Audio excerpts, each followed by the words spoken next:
JRNR. Mga Downy, Safeguard, toothbrush.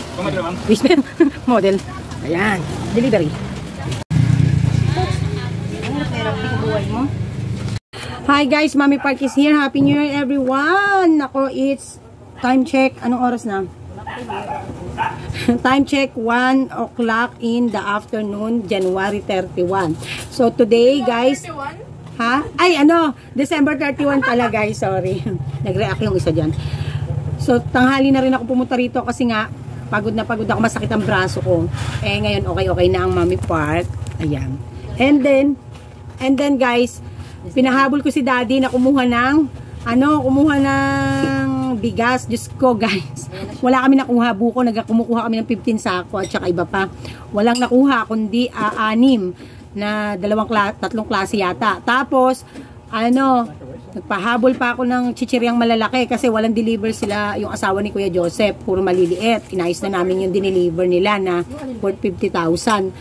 Tapos ano pa ba? Yon. Daddy, we don't have sold out. Suddenly, creme densada, creme densada, angel creme densada, sold out. I'm just going out. I'm checking with you if you need anything else. Yeah, I need a lot. Okay, wait lang guys ha, wait lang.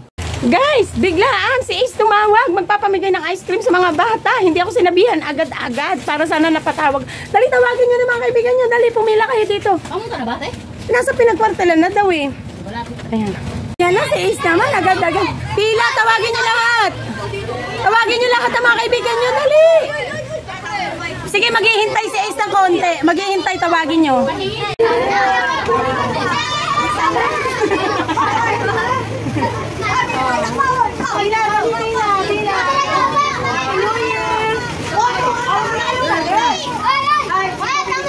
Ice cream lang sa kalam. Ice cream lang sa kalam mo. Yan o.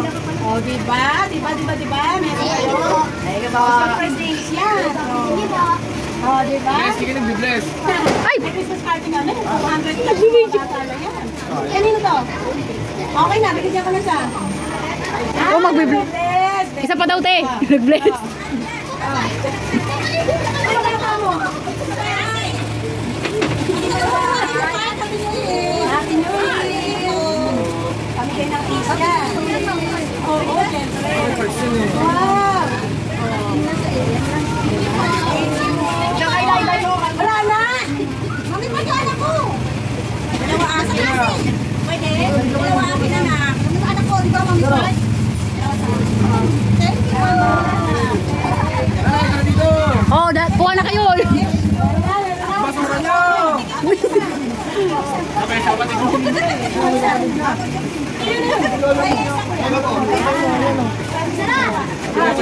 Sino pa? Kabila naman.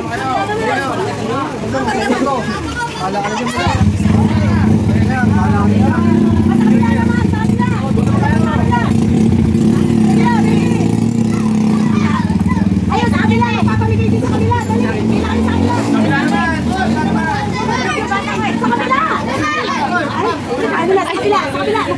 Wait lang, Guy. Ate, okay na. Nice, sabi na naman.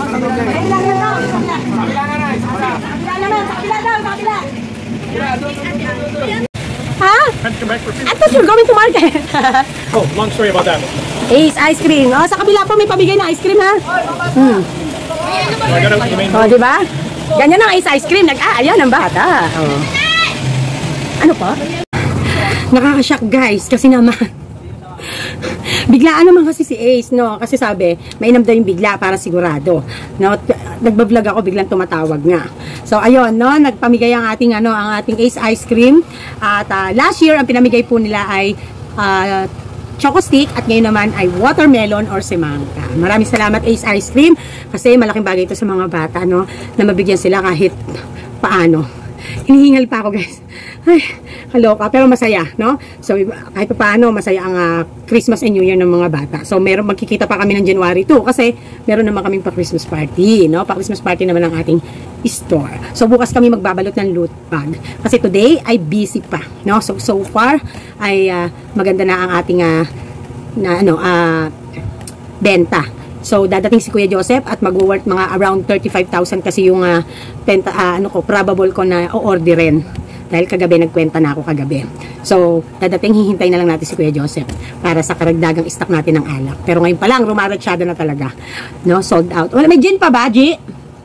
Pero, kunti na lang. Ilan? Kunti na lang. Wala nang box, di ba? Wala na box. 7 na lang to. 7 na lang daw. Ayan. Bye. Mojito ko yan. Wala, eh. Wala. Kuya? O, diba nag-react ako? Defensive agad to. Siya na yung nangagalit para hindi na tayo magalit. Kasi alam niya. Marami nagkakalo. Kaya nga kuya, anong oras yun? Alas 5 kami uwi. O, sige. Gawin mo ng 3 ha. Marami pa tayong Yakult dyan. Update nga lang ako ngayon. Usapan natin update. Pinag-update mo yung order mo. Kasi nga wala. Hindi kasi kuya, kagabi nasasyak ako, 40,000 kasi ang budget sa'yo. Nung nag-ano ko ng sabi ko, teka, hindi kakayanin na dahil magbibigas pa kami. Eh, tingnan mo naman, ang nakuha lang na bigas. Eh, dapat nasa halos 20 to. Oh, eh, di papupunta na naman sa'yo yung budget. Sala na ni Angie yan. Sala na ni Angie. Ayan guys, nagpahabol tayo. Ayan na. Happy New Year, 31. Ayan guys, magsisimula na mag-ingay-ingay ang mga natin, kapaligiran. So, yun nga guys, ba't ganun? Ang puti ng mukha ko, yung leg ko naiwan. Pero maputi din naman to sa personal guys. Garain. Gara ng cellphone, yung focus lang ng face niya yung maputi. Okay, anyways guys, so yun nga, naka 37,200 something tayo kay Kuya Joseph. Just for today. So, bago pa yung puwera pa yung bago magpasko. Yung pagkatapos ng Pasko, no, kapwera pa yan. So talagang so far magpasko at makapasko na alak nasa let me kwenta-kwenta guys, ha? Okay, let me kwenta-kwenta and nasa almost 60 case. Ayun, imagine that. Yun lang ay yung bago magpasko, yung as in bago magpasko at makapasko at ngayong bago mag New Year. So o-order pa tayo ulit yan pagkatapos ng New Year syempre, no? So ganun. No, kila Kuya Joseph pa lang, grabe na. So kahapon, kagabi, naka-around 36k sales yan. So kapwera pa yung mga nakaraan na magaganda rin ang sales natin. So yun lang, to God be the glory. So I think magkakaroon ako ng vlog na bago para sa bagong taon na naganap namin today. Kasi, yeah, sold out ang aming creme densada, sold out ang aming Alaska Condense, wala na kaming makuhanan. Sold out din ang aming Alaska Evap Classic, and yung Graham, my God, meron kaming almost 1 box na Graham na nakalagay dito. Tapos umorder pa ako kay Ate V, sasawa ni Kuya Joseph, ng 1 box. Ewan ko kung ilan na lang. Parang wala na halos. Siguro mga swerte lang meron kami 10 natira. Okay? So ganun kalakas. So nakahabol ng Crush Graham si Daddy sa labas, and also konting malalaking chichirya. Kasi nga walang deliver sila kay Joseph ng malaking chichirya. So ang daming mojito mamaya i-deliver. So okay na kami so far ngayon. At syempre niregaluhan din kami ni Kuya Joseph ng wait lang. Regalo sa amin ni Kuya Joseph. Ang 2 pirasong Emperador Coffee Brandy. Charot!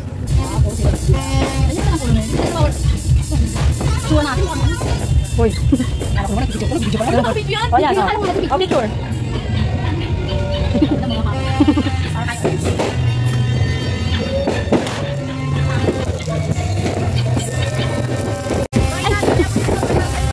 Happy New Year! Daddy, Happy New Year! Dad! Happy New Year! Happy New Year! Happy New Year! Asa si Ker? Asa si...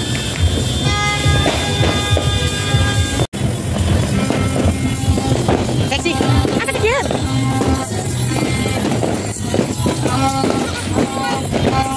Asa si Ker?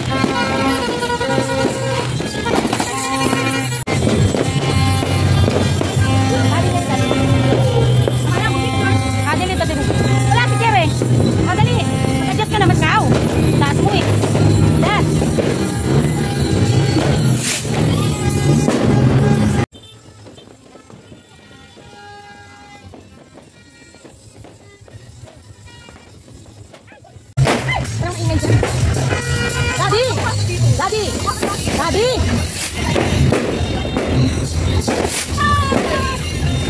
wait lang guys, wait lang. Ano, dami? Model lang bigay. Adi ah. Happy New Year everyone! To our sales success! Oh! Di! Toast down rin daddy! Ayan. Emperador Choco, bigay ni Kuya Joseph. Pamasko ng ating EKC. Oh, cheers! Cheers! Ah, wait lang. Sige, 1, 2, 3, gin.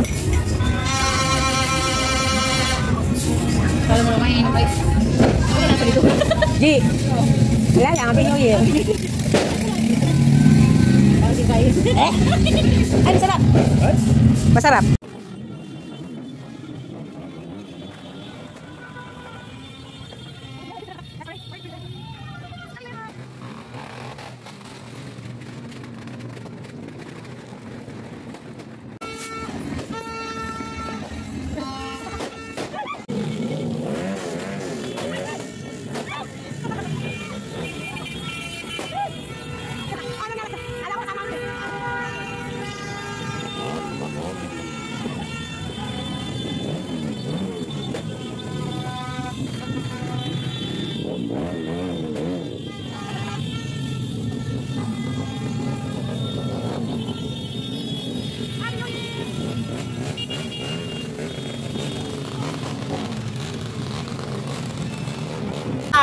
Ito ang aking napakagandang angel, oh. May padala pang lechon yan. Fresh from the farm. Oh, di ba? Thank you, bebe, ah. Ayun. Oh, lechon. Magko-collect na tayo ngayon ng mga bigay. Wala kaming handa. Ah! Nice ass daw, sabi ni daddy. I hate you, nice ass. Nice ass naman talaga. Happy New Year, mga bebe! Hi guys, Mami Park is here at yan po ang aming kaganapan sa aming New Year. Ang baho-baho pa. Anong oras na guys? Nagpaputok pa ito. 3:30, no? Nag-OT kami kasi nga ang daming maghahabol. So, may sales na kami para ngayong January ba? Ang tara. Magkano ba sales namin? Naku po. Ito yung sales namin ngayong alas 2, mula alas 2 hanggang ganyan yun. Alauna pala, alauna. Ayan. Alauna, basta pagkatapos ng putukan kasi nagbilang na ako. Kasi yan yung mga natira. Tapos, meron pang True Gcash na sinend at saka meron pa yung bukas babayaran kasi yun yung si Angel. Siyempre, ganoon naman siya kapag umuwi. Kukuha, tapos kinabukasan na ang bayad kasi hindi siya naglalabas ng pera dahil nga maraming nagiinuman, marami siyang bisita. So, hindi naglalabas talaga ng pera. Pagkatapos ng inuman, saka maglalabas. Okay, so, nasa mga almost, nasa 2,000. So, ibig sabihin, meron na tayong sales bago pumutok ang araw mamaya. Ayun. So, mga kasari, kamusta po kayo? Kamusta po ang benta nyo? So, ang message ko for 2024 sa mga magbabalak na pasukin ng paghahanap buhay ng kagaya natin, sari-sari store business, isa lamang po ang aking pinakakina-i-advise sa inyo. Choosing a good location means good business. Wala na pong ibang key sa paghahanap buhay at kahit sa tingin ko ay anuman pang hanap buhay na ang target nyo ay walk-in and residential customers, kundi yung location. Kasi kung manufacturing naman kayo, kahit saan kayong warehouse, kahit sa Tagu kayo, walang problema doon. But as long as your business asking for physical store to display para makabenta, kailangan talaga ang good location. If you're offering a delivery, only delivery lang at kahit anong klase ng hanap buhay, syempre hindi nyo na kailangan ng location na nasa lugar na matao, na humaasa sa walk-ins, ganyan. So, I know by now, alam nyo na yan guys, yung mga ganyan, So, being in a retail industry, ito po kasi ang line of business natin guys, manufacturing / retail industry. So, ang atin pong negosyo ay talaga pong, ang hinihingi niyaan ay lahat ng mga nai-advise ko sa inyo, mula simula ng ako ay nandito sa tindahan na ito. Kahit yung previous pa. So, lahat yan na i-vlog ko mula sa kung paano kikwentahin, paano nyo malalaman kung kumikita kayo, profit margin nyo, ang mga monthly expenses nyo, lahat, pati statement nyo, pati taxing, legalization, lahat po yan, tinakil ko. Simulat sa pulpo na nag-vlog ang Mommy Park, tinatakil ko po ang learning videos, mga learning videos tungkol sa paghahanap buhay ng sari-sari store. So, kaya po, panoorin nyo po, balikan nyo po. Kung may mga nais po kayong topic na specific, tingnan nyo po sa mga playlist ng Mommy Park. Or just type yung mga keywords and then saka nyo po ilagay Mommy Team Park. Ilalabas po lahat ng mga videos ng Mommy Park para sa mga katanungan nyo. So, hinihiling ko na sa mga papasok, sasabak sa ganitong hanap buhay, ay mas maging magaling kayo na dumiskarte at magkaroon ng desisyon na tulad ng halos pagdidesisyon na ginagawa ko. So, ang punto ko lang po kasi dito, possible na mag-workout sa inyo yung mga ginawa ko. Hindi tayo pare-parehas ng personality, ng galing, ng kakayanan, ng educational background, ng experiences, but I know, along the journey, matututunan yun lahat yan. Subok na, marami na po ang mga galing na mga abroad, OFW na pinasok po ang paghahanap buhay ng sari-sari store, na inspire kay Mommy Park, nakapanood, at ngayon po ay gumaganda lalo ang flow ng kanilang negosyo. So marami sa mga manonood natin na na-inspire at yung iba na aking ina-advise na applicable sa kanila ay nagagawa nila, nagagamit nila ng maayos. So, meaning, effective si Mommy Park. Hindi naman po siguro tataas ang aking subscriber. Simula po nung ako ay nagpunta dito, wala pa po sa 3,000 ang aking subscribers, guys. Kaya po, ngayon po, palakad na ako sa 2 taon at nasa almost 14,000 na po ang aking subscriber. So, sa tinahak na 2 taon na yon, sa damit libo-libo na nag-subscribe, alam ko po na kahit pa paano, naging effective sa inyo ang Mommy Park. And I'm so thankful dahil hindi lamang po yung sa salitang kumikita kami. Dahil kung tatanungin nyo po ang kinikita ng Mommy Park, minsan po, hindi pa makababayad ng internet, sa totoo lang. But dahil mahal ko ang ginagawa ko at nais ko kayong matulungan, ito yung aking little act of kindness para sa inyong mga hindi ko naman nakikita, nakakasama, at mga kapwa ko kayo kasari. Ito yung mga bagay na paglilingkod sa inyo. No? Ika nga ay servisyon, totoo lang. So kaya po hindi ako ganoon ka-welcome sa mga bashers na mga wala namang binabasihan. Kasi ang katwiran ko, kung ayaw nyo naman sa video ng Mommy Park, you are free to go. Hindi naman ako namimilit, no? Hindi ko naman pinipilit na gawin nyo, gamitin nyo,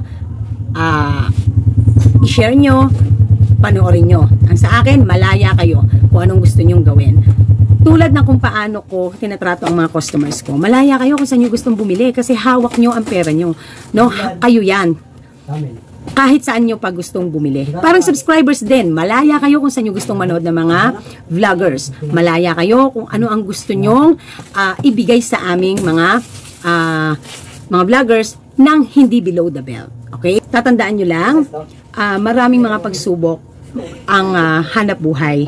As ang pagkakaroon ng self-readiness, both mental, physical, spiritual, ay napakahalaga. Kahit gaano po kalaki kasi ang puhunan, kung hindi po kayo ready, kung hindi po kayo handa, wala rin po kasing patutunguhan.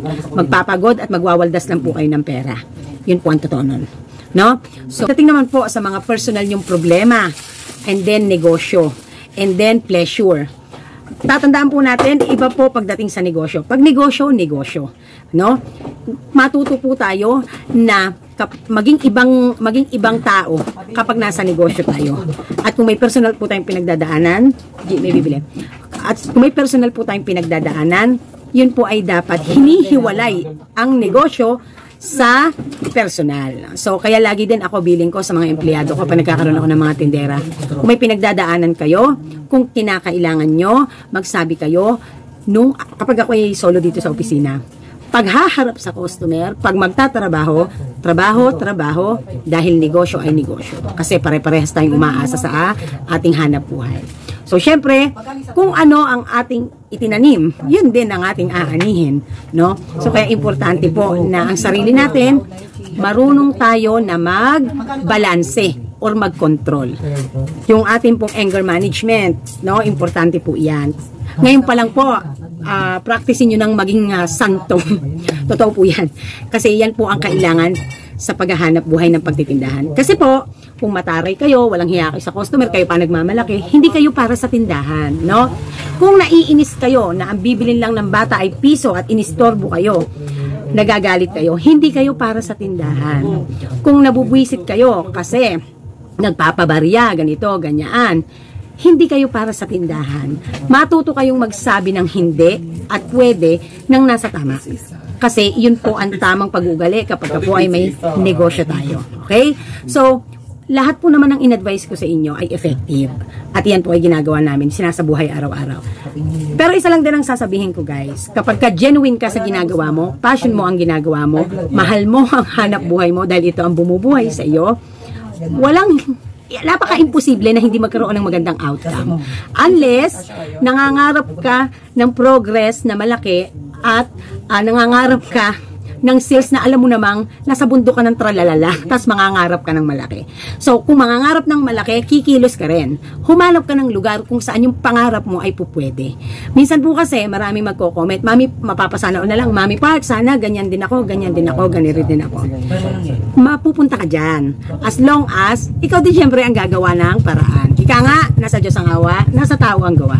Kaya kung mapapansin nyo, mga kasari, pumapasok ako sa negosyo ng hindi naman ako taon-taon nag-aalay ng mga pampaswerte, hindi naman ako nagpupuon, hindi naman ako, yung alam nyo na wala akong mga ganyang seremonyas. Ang Thanksgiving ko po ay instead na mag-hire ako ng pare para magbendisyon, ay ibibigay ko na lamang po sa mga small charity. Yung Thanksgiving ko po ay ginagawa ko na lang sa mabuti. Kasi ang katwiran ko, sayang ang pera. Saan ba patutungo yun? Para din naman sa iba. Direct ako nang ibigay. Diba? So, yun. So, ang daming nangyari sa akin ng taon ng 2023. Maraming mga binago. Binago ang Diyos sa prinsipyo ko. No? At ganoon na din ang flow ng naging hanap buhay ko at ang mga nakasalamuha kong mga tao sa taon ng 2023. Marami po tayong na-achieve para sa ating personal ng taong 2023. Lahat po yan pinagpapasalamat natin. Sa kabila po ng inflation, sa kabila ng ang ating bansa ay dumadanas ng matinding inflation tulad po ng lalo na nag-focus po sa fast-moving consumer goods, no? Talaga naman pong mula sa bigas, mga paninda, lahat na. At ang apektado po diyan, ay hindi lamang mga final consumer, kundi kami din na mga nagtitinda sa inyo, kaming mga middleman, no? Kasi syempre from manufacturer, titinda namin ng retail para sa final consumer. Apektado din po kami kasi kapag nakakakuha kami ng mahal na supply, more or less, mahal din ang mabibili nyo. Kasi kami may mga gastos pa. Hindi lamang po yung hindi lahat po ng items binababa sa tindahan. So, kaya po, mahirap sa part namin na magtataas kami. Kasi, alam namin, ang pagbabadya ng pagtataas ay pagbabadya ng paghina ng pagbenta. Kasi ganito yan, di ba? Kapag mataas ang presyo, pero mataas ang demand, okay lang. Pero pagka mataas ang presyo, pero kukonti, dahil may dahilan na tumataas ang presyo, kumukonti ang demand kasi mataas. So that is the law of supply and demand. Actually, tinakil ko na po talaga yan sa aking mga previous vlogs. So, at the end of the day, ang hihilingin pa rin natin ay bumaba ang mga bilihin. Nang sa ganoon, tayo din bababa. So, sa mga kasari, lalo na sa mga papasok sa ganitong hanap buhay, lagi niyo pong tatandaan, hindi po ibig sabihin na kapag ka nagtataasan at naging nanonormalize yung nagtataasan, inflation, nagkaroon po kayo ng kakompetensya at tumira ng mas mababa sa inyo ang kakompetensya, bagsak kayo. Bagsak talaga kayo. Alam niyo po kung bakit? Kasi ang gagawin po ng inyong mga magiging kakompetensya in the future, magpa-price war po iyan. Gagamit po ng price war. Hindi niyo po pwedeng sasabihin, hindi magkakaroon ng price war. Kasi kailangan yon ng magkaroon po ng space sa market. Natural po na gumagana yon, no? Kung kayo po ay asosasyon at pare-parehas kayo ng produktong binebenta, pwede po makontrol nyo ang presyo at mag-usap-usap kayo. Pero as long as variety kayo, walang asosasyon, kanya-kanya kayo ng buhay, kanya-kanya kayo ng diskarte para makaamot ng customer, price war po ang nagaganap. Yan po ang totoo. So, hindi ko naman po kayo pinupush na gamitin ang price war strategy, but come to think of it, hindi po solusyon ang sasabayan nyo ng pagtataas nyo din basta-basta ng sobra pa sa itinaas. Kapag ka-inflation, pag may tumaas, tataas din kayo. Pero sobra taas nyo. Halimbawa, tumaas ng 5 piso, tumaas kayo ng 10 piso. Overprice. Tapos, hindi pa kayo nakaligal na negosyo. Grabe, napaka-unfair nyo naman. So, mga kasari ha, pagalingan tayo ng diskarte sa buhay para makaipon, magkapera, kumita, mabuhay. Pero hindi tayo yung pagulangan sa mga no? Huwag tayong manggugulang. Masarap yung magne-negosyo ka na tama lang, no? Kasi alam nyo, magka-come out naman yan. Lalabas naman ang resultang maganda niyan. So tulad yan ang ginagawa ng Mommy Park, no? Gumagamit ako ng price war in a sense na kung kailangan, no? Hindi ako sumasabak ng wala akong bala. Hindi yung parang para lang makakuha kayo ng customer, minsan naman ay sinobra nyo na ang baba. So, mangangapa din kayo. Okay? At higit sa lahat yung protection nyo sa inyong mga customer. Wag nyo pa rin hanggat maaari, wag lalabag doon sa pinaka-standard na suggested retail price ni DTI. So, marami po sa mga legalizations at mga strategies na aking ibinlag.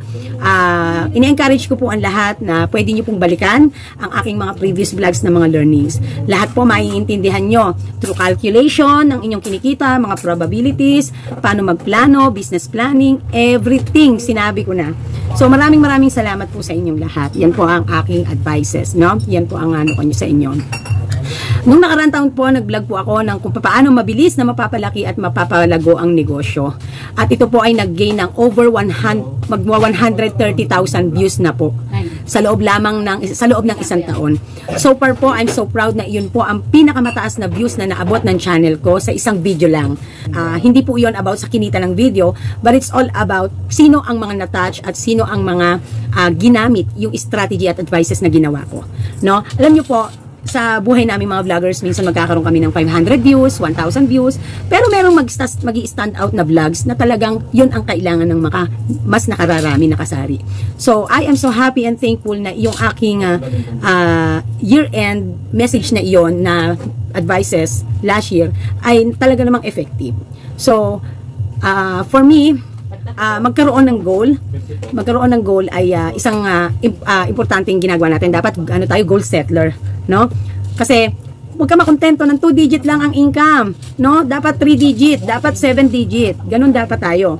Dapat meron tayong time frame para meron tayong ipupush na gagawin na sa sarili natin, sasabihin natin, dapat next month ganito ang aking sales. Dapat next year ganito ang aking sales. Dapat meron akong nagawa sa tindahan, may pagbabago, may paglaki, may renovations, at higit sa lahat, may napupundar, no? Kasi baka mamaya hanap buhay lang ng hanap buhay, wala naman pala man lang na itatabi. Hindi naman maganda ganun.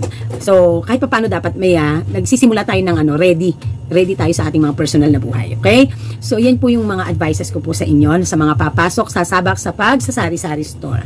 So, when it comes naman sa mga na-achieve ng Mommy Park ng taon ng 2023, nagpapasalamat po ako dahil kahit yung iba po ay hindi po galing sa kita ng sari-sari store, ay binigyan pa rin tayo ng magandang blessings at nakatulong sa atin sa hanap buhay. Tulad na lamang ng pagbili ng sasakyan ng Daddy Park na malaki ngayon ang naitutulong dito sa amin sa hanap buhay at sa aming personal. So, pagdating naman po sa nagkaroon po tayo ng mga properties, not 1, not 2, but 3. Na goal natin magkaroon dito mismo sa lugar na kung saan tayo naghahanap buhay. Nang sa ganun ay maging legit tayong homeowners, no? At nang sa ganun naman din ay hindi nakakahiyang puro negosyo na lang. Okay? So, marami po tayong mga nagawa na mga missions, no? Na handyan po na nagpamigay tayo ng mga libreng school supplies, mga nangaroling na mga bata, na mga kabataan na sa sobrang dami nila na hindi na yata natapos ang kanilang liga, mga matatanda na mga nagnanais mag-solicit ng pondo para sa mga projects nila, and marami po, no? Katuwang ang ating tindahan.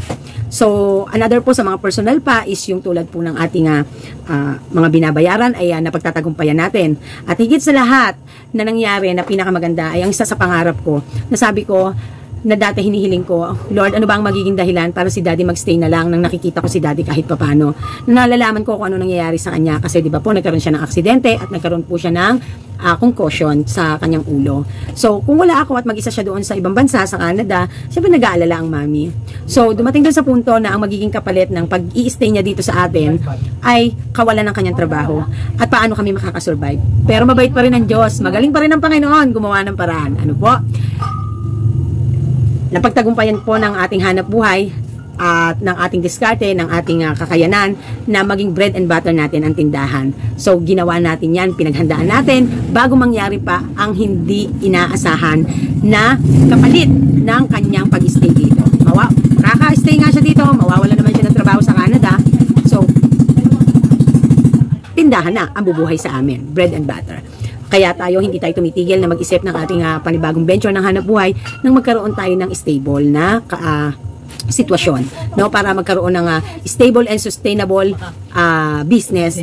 Kasi syempre, wala naman tayo ibang pagkukunan. May umaasa pa sa ating empleyado, no? So lahat ng yan ay galing sa biyaya ng Panginoon. And sa kabila ng hindi naman ako nag-aano ng mga pampaswerte, nangyari lahat yan. Bakit? Kasi pag genuine ka sa ginagawa mo at maging genuine ka sa araw-araw na pamumuhay mo, mas pipiliin mo pa rin lagi ang maging mabuting tao. May biyaya lagi na papasok sa iyo. Gagawa at gagawa ng sitwasyon ang Diyos kapag kailangan mo. Basta tapat ka lang.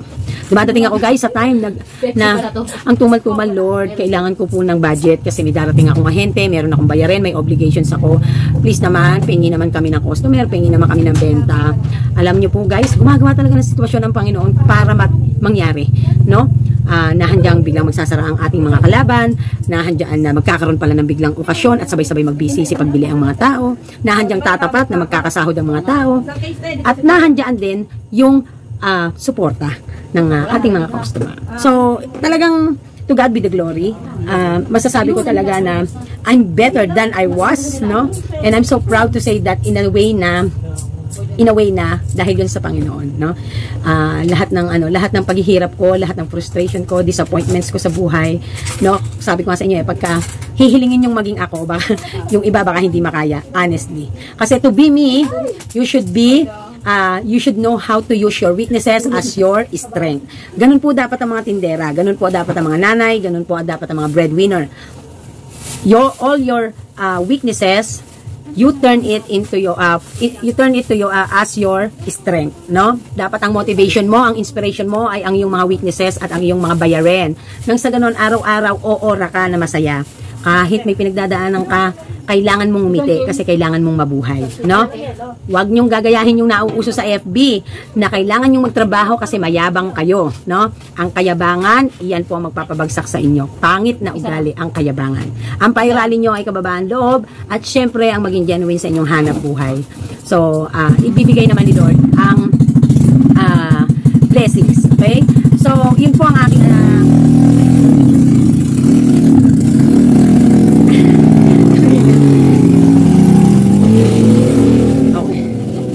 yun po lang ang masasabi ng Mommy Park at magkakaroon po tayo ng mga sunod-sunod na learning videos, mga advices and tips, how to gain 6-digit income, December income reveal, how to gain customers, how to win the customer's heart, paano mag-comply, ano ang mga dapat i-comply bago mag-due sa taon ng taxing at mga legalizations. So, itatakel po natin yan. Maraming salamat po sa pakikinig.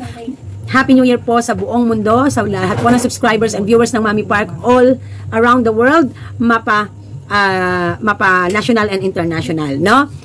Shout out sa mga Bisaya, kamusta kayo diyan? Kung saan man kayong maraming salamat po, no? Marami po sa subscribers and viewers ng Mommy Park ay mga lahing Bisaya. And we are so proud to them, no? Huwag tayong magkakaroon ng mga bulliness. Naku, ayoko mga ganyan, no? Lagi lang tatandaan, always put your shoe in the others, nang sa ganun maiisip mo, ay nako, baka ako din ay ganituhin ng iba, kaya dapat ay maging ano ko, okay? Ganun lang yun, okay? Huwag mong gagawin sa kapwa mo ang ayaw mong gagawin sa iyo ng kapwa mo, okay? So this is Mommy Park and this is Team Park. Maraming salamat 2023 and hello and welcome 2024. Bye! Fighting!